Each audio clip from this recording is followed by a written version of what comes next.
प्रशासनिक स्थाणुता जोगु अवहेलित नुआपड़ा जिल्लार अनेक पर्यटन स्थली सरकारी भाव में एसबु स्थान को पर्यटन स्थलीर मान्यता मिलना सत किंतु यार प्राकृतिक सौंदर्य लोक को टाणी आणे सेठारे किछि समय अतिबाहित करने से बोर्डेन कवाट दर हेउ कि उटका गंगा अबा सुनाबेड़ार बेणुआ धस से गोधस जलप्रपात हेउ कि पाताल गंगा अबा जोगी मठ एसबु प्रचार प्रसार अभाव रही जाइछि समस्त दृष्टि आढ़ाल ता छड़ा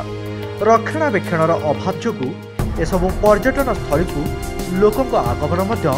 दिन को दिन कमी कमी जाउछि एने स्थानीय लोक दाबी करिसंती जे एसबु जगह को पर्यटन स्थलीर मान्यता दे एसबुर रक्षणाबेक्षण करा जाउ गंगा अच्छे उपका गंगा आउ कपार दरटा टूरिस्ट प्लेस रो मान्यता पाउ खरियारू चंदन साहू का रिपोर्ट त्रिरंगा टीवी।